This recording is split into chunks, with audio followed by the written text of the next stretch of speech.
Last night was the first of many 2020 Democratic primaries in Iowa. It is, in fact, a caucus system. So much anticipation. Finally, the 2020 Democratic primary gets going. Finally, we are going to have some information and data and numbers about it is not just polls, it is now voting.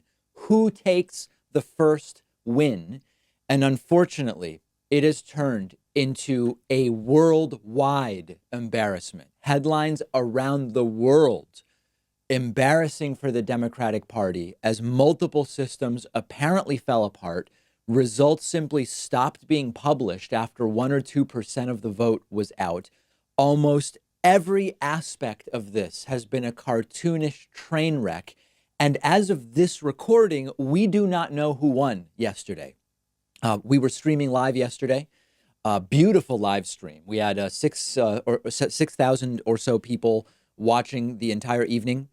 It got to be 9:30 p.m. Eastern, and we had just a few results. It got to be 10 p.m. Eastern, 10:30 p.m. Eastern, and we got a little bit more, 11 p.m., nothing, and eventually just past 11:30 p.m. Eastern time on our stream, we realized from looking at what various DNC officials were putting out on Twitter that the results were unlikely to come out last night. And that was it for us for the night. And as of this morning, we still do not know who won yesterday's Iowa caucus. Now, it is normal that it can take a little while once you have the final vote to get the final numbers for what are called state delegate equivalents. But we are talking about, we don't even have the final vote, which is a preliminary number used to sort of get an estimate of what the state delegate equivalents are ultimately going to be. Now, the explanations that were being provided have shifted. The first explanation was that the results were delayed because the DNC is running them through quality control.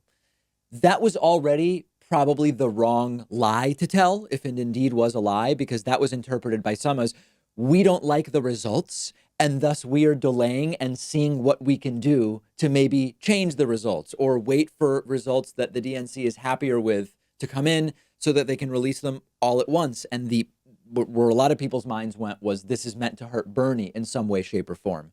But it actually doesn't appear to be the case. It appears that that was merely a cover. Again, this is what we believe as of right now.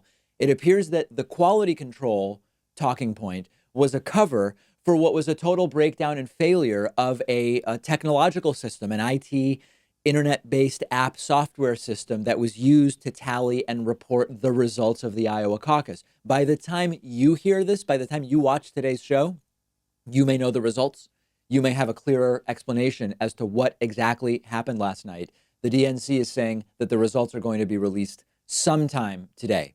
Now, in the wake of this, multiple candidates have claimed to either have internal numbers showing that they won or gave speeches making it sound like they won. In fact, Amy Klobuchar did something hilarious last night at around 11:15, I think it was 11:15 p.m. Eastern time. We had no results. Amy Klobuchar was in like fourth or fifth place based on like 2% of the vote at that time. She came out and gave a speech that seemed like a victory speech, even though she certainly wasn't in the lead. And she certainly hadn't, we didn't have enough information to know whether anyone had won. She kind of gave a victory speech, which in a way was genius because nothing was going on. Everything was stopped. And a whole bunch of networks ended up covering the Klobuchar speech, even though she was like in fourth or fifth place with about 10% of the vote at the time. Then you had Pete Buttigieg. Pete Buttigieg was the early leader yesterday. He put out a statement kind of like implying he won. He says, Iowa, you have shocked the nation. I guess the real shock was how incompetent the process was. But Pete Buttigieg, with his comment, suggesting, I guess, that it was shocking that he was doing so well, at least in the early numbers.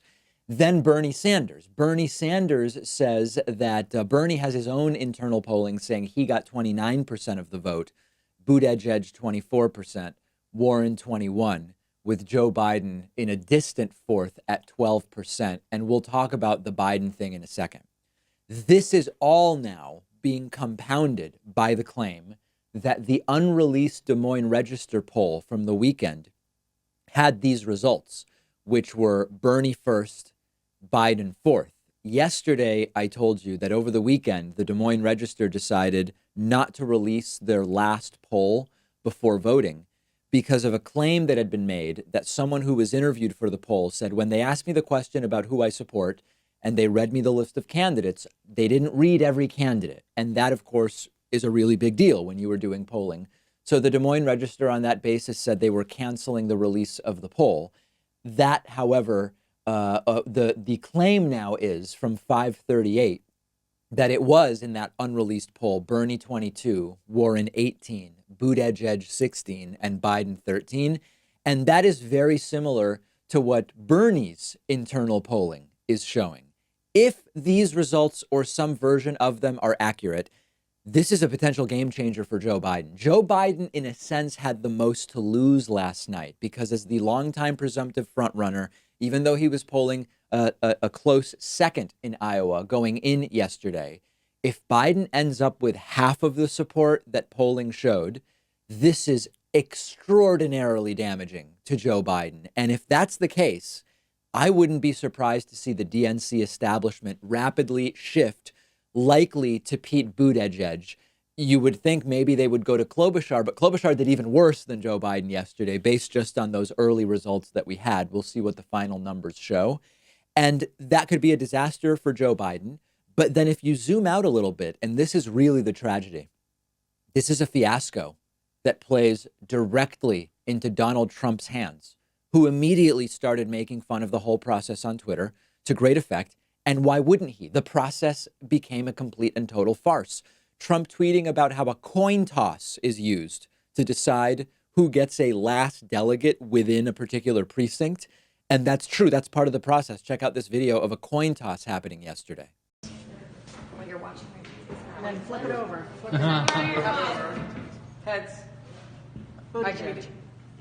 Oh, no. You want to do Buttigieg. All right, so Buttigieg will get 3 delegates. In the end, these single delegates decided by a coin toss make very little difference, but it looks really silly when people are voting and then you flip a coin. It's crazy. Trump then tweeting, quote, "The Democrat caucus is an unmitigated disaster. Nothing works, just like they ran the country. Remember the $5 billion Obamacare website that should have cost 2% of that. The only person that can claim a very big victory in Iowa last night is Trump." And you know what, guys? He's right.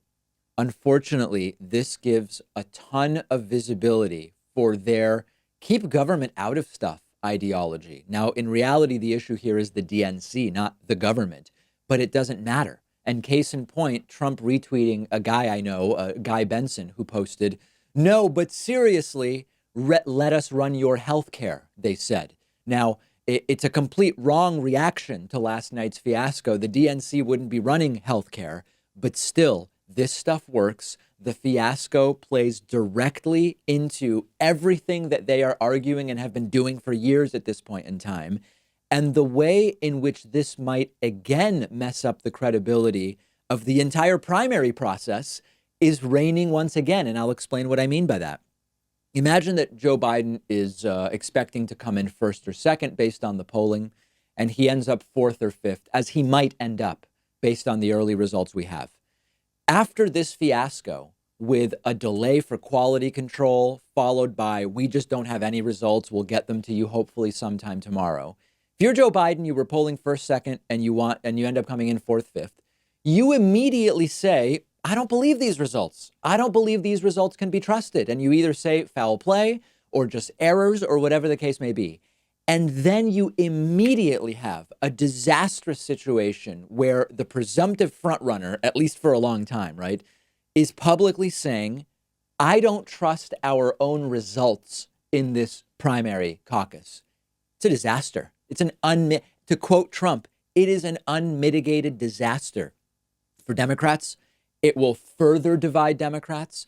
It will help Donald Trump even more. It's truly sickening, and it allows Trump and the right, it allows anyone who wants to make the case that Democrats are incapable of governing to make it on the basis that they can't even get a caucus right. Now, I know that in the end, there will probably be explanations that go back to, it was whoever the technology was outsourced to that dropped the ball, and they're offering a refund for what they charged to make this app. It doesn't matter. What matters is story and narrative. And that is the story right now. I'm curious whether tonight Donald Trump will take advantage of this fiasco in the State of the Union speech, which we will carry live on YouTube, Twitch, and Facebook. Starting at 8:30, the speech is at 9 p.m. Join me early at 8:30 p.m. Eastern Time. I hope you'll join. I have published tonight's State of the Union bingo card to my Twitter page at @dpakman. You can download it and play along. We'll see who ends up with bingo tonight. I know that the David Pakman Show audience is full of curious and creative people who love learning new things and bettering themselves. And that's why I'm so excited to tell you about one of our sponsors, Skillshare, the vibrant online learning community that offers thousands of classes on almost any topic you can imagine. And you'll get full access to the entire library of classes for 2 entire months free when you go to davidpakman.com/skill. All of the classes are taught by experts in their fields. They've got classes on drawing, painting, photography, video editing, web design, bookkeeping, marketing, personal productivity. Doesn't even scratch the surface. I recently took a class about photography. If anybody follows me on Instagram, you know that my photography skills leave much to be desired. And it was great. I got so much out of it. And hopefully you will see the fruits of me taking that class reflected in my Instagram pictures sooner than later. They have classes for every skill level, whether you're wanting to get better at something you already have experience with, you want to learn something totally new to you. You set your own pace. Classes are usually less than an hour long. They're divided up into bite-sized segments so you can easily fit them into your schedule. Make 2020 a year where you explore new skills, deepen existing passions, get lost in creativity. Skillshare really makes it easier than ever. Skillshare memberships are less than $10 a month, and that gives you access to the thousands of classes they offer. But everybody in the David Pakman Show audience gets a Skillshare membership totally free for 2 whole months. Just go to davidpakman.com/skill. That's davidpakman.com/SKILL.